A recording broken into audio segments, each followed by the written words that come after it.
Hello, स्वागत है आप सबका Hindi education A to Z channel पे। आज की इस क्लास में हम बात करने जा रहे हैं पद परिचय के ऊपर। जानेंगे कि पद क्या होते हैं, पद की परिभाषा क्या होती है, पद परिचय किस प्रकार से किया जाता है और पद से जुड़े हुए अन्य महत्वपूर्ण बिंदुओं पर विस्तार पूर्वक चर्चा करेंगे। तो आइए शुरू करते हैं आज की कक्षा। जानते हैं पद के विषय में। पद जो है, पद से आशय शब्द ही है सामान्य तौर पर। इसकी परिभाषा की बात करें तो सामान्य तौर पर वाक्य में प्रयुक्त शब्द ही पद कहलाता है। जब तक कोई शब्द वाक्य में प्रयुक्त नहीं होता है वह शब्द ही होता है, किंतु जब वही शब्द वाक्य में प्रयुक्त होता है तो वह पद कहलाता है।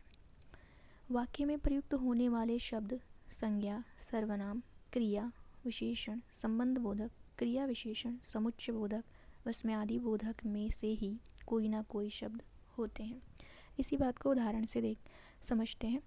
देखिए, राम, कॉमा, कल, कॉमा, घर, कॉमा, आना, कॉमा, जाना आदि, ये सभी अलग अलग लिखे गए हैं और क्या हैं? शब्द हैं। इन्हीं को जोड़ करके अगर हम एक वाक्य बना लें, राम कल घर आएगा, यह एक वाक्य बन गया, राम कल घर आएगा। तो इसमें जब विराम चिन्ह के साथ जो शब्द, जितने भी शब्द आ रहे हैं, ये शब्द क्या कहलाएंगे? पद कहलाएंगे।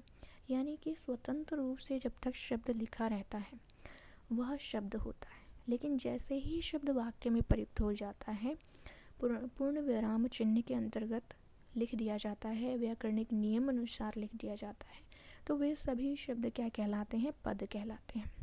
पद परिचय की बात करते हैं। पद परिचय के अंतर्गत वाक्य में प्रयुक्त प्रत्येक शब्द का विस्तार पूर्वक परिचय दिया जाता है और दूसरे शब्द से संबंध भी बताया जाता है। पद परिचय को अन्य कई नामों से भी जाना जाता है, जैसे वाक्य विवरण, पद निर्देश,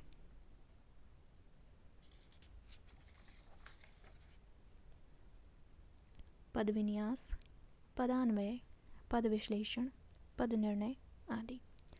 पद परिचय में निम्नलिखित विवरण दिए जाते हैं। संज्ञा एवं सर्वनाम। जानते हैं कि संज्ञा या सर्वनाम का जब पद परिचय दिया जाता है, यानी कि उनके विषय में बताया जाता है, उनका परिचय दिया जाता है, उनका इंट्रोडक्शन दिया जाता है, तो किस प्रकार से क्या क्या चीज़ें उनके विषय में बताई जाती हैं। सबसे पहले तो संज्ञा या सर्वनाम का भेद, फिर उसका लिंग, वचन, पुरुष, कारक तथा दूसरे पद के साथ संबंध बताया जाता है। विशेषण के संदर्भ में लिंग, वचन, प्रकार और नाम बताया जाता है। क्रिया के संदर्भ में काल, लिंग, वचन, पुरुष, वाच्य, क्रिया का कर्ता, इसकी जानकारी दी जाती है। क्रिया विशेषण के संदर्भ में भेद, जिस क्रिया की विशेषता बतलाए उसका नाम, यह जानकारी दी जाएगी। उसके बाद संबंध बोधक और समुच्चय बोधक के संदर्भ में भेद या जिसके साथ संबंध हो उसका नाम। विस्मयादि बोधक के संदर्भ में विस्मयादि बोधक का भेद बताया जाता है। इन सभी बातों को उदाहरण से समझते हैं। राम कल घर आएगा, ये वही वाक्य है जो पीछे हमने लिया था। इसी का पद परिचय जानते हैं। राम क्या है? संज्ञा है। हम परिचित हो चुके हैं कि किसी भी व्यक्ति, वस्तु, स्थान या भाव के नाम को संज्ञा कहते हैं। ये किसी व्यक्ति का नाम है अर्थात संज्ञा है।